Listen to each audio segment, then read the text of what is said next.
Sunday mornings had always been a sanctuary for Sarah, filled with the comforting aroma of roast chicken and the gentle hum of domestic life. The kitchen, bathed in warm sunlight, was her haven. But today, the air was thick with unspoken tension. Each clatter of pots and pans echoed like a distant thunder, a discordant symphony to the turmoil brewing within her. Sarah moved with mechanical precision, her mind a whirlwind of doubt and suspicion, questioning the very foundation of her seemingly perfect life. A single, innocuous buzz shattered the fragile peace. Mark's phone, carelessly left on the dining table, lit up with a message that would unravel everything. "Can't wait to see you tonight. Emily." The words burned into Sarah's consciousness, each character a dagger to her heart.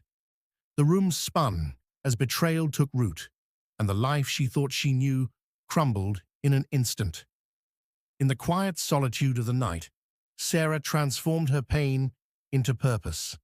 The glow of computer screens illuminated her determined face as she delved into the digital realm.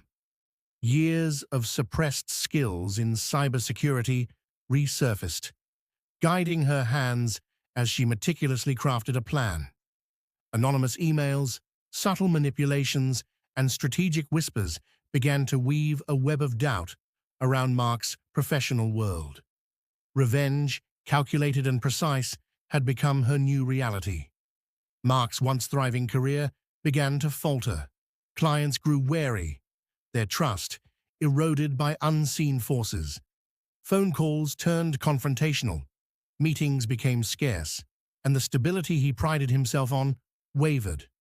Unbeknownst to him, the seeds of his downfall had been sown by the very person he had betrayed.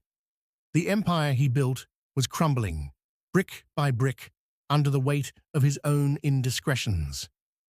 Emily's desires knew no bounds. Lavish dinners, extravagant gifts, and spontaneous getaways became the norm. Mark, desperate to maintain her affection, stretched his finances thin, dipping into savings and maxing out credit cards. The opulence masked a growing void as the cost of indulgence began to outweigh the fleeting moments of pleasure. The facade of luxury was cracking, revealing the unsustainable reality beneath. The day the foreclosure notice arrived was the crescendo of Sarah's orchestrated revenge. The home they had built together, filled with memories and milestones, was no longer theirs. Mark stood in disbelief, the weight of his actions crashing down upon him. Sarah, composed and resolute, watched as the consequences of betrayal manifested in the most tangible way. The life they once shared was now a relic of the past. In the hollow shell of their once vibrant home, Mark pleaded for understanding, for forgiveness. But Sarah's gaze was unyielding, her silence more powerful than any words. The roles had reversed. The deceiver now sought redemption from the one he had wronged. Yet some wounds run too deep, and some bridges, once burned, cannot be rebuilt. As the final boxes were loaded, a sleek black car pulled into the driveway. Emily emerged, her expression unreadable. Taking in the scene, the chaos, the despair, she made her decision. "I can't do this," she said, turning away from the wreckage.